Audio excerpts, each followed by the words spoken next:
In this shot, I'm flying the DJI Neo in the autonomous mode helix pattern, but the footage then switches pretty rapidly here to a remote control of the Neo with the dedicated N3 with my iPhone 16 Pro. Keep watching for more tips as we go through the footage together. Now I have made a couple of changes here which you can only do when connected to settings using the RC unit. I've taken sharpness all the way down, and I've also taken noise reduction down to -1 as well.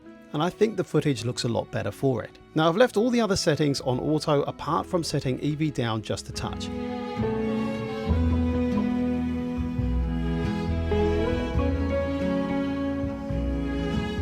I also had it in sport mode when down close to the ground for more responsive moves and helped it go a little faster too.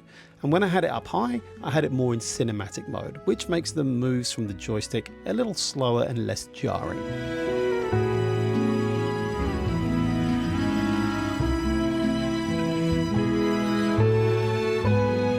The only thing I will say is that in some clips, especially as I cut from one to another, the colors do look a little different depending upon whether I'm looking up or down the beach.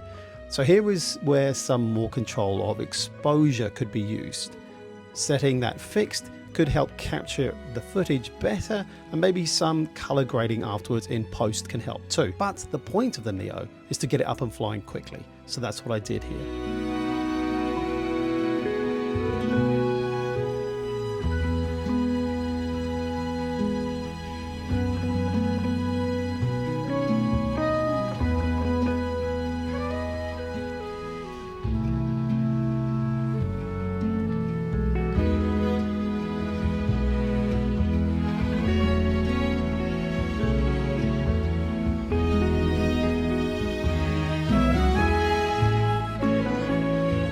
Here's more from me.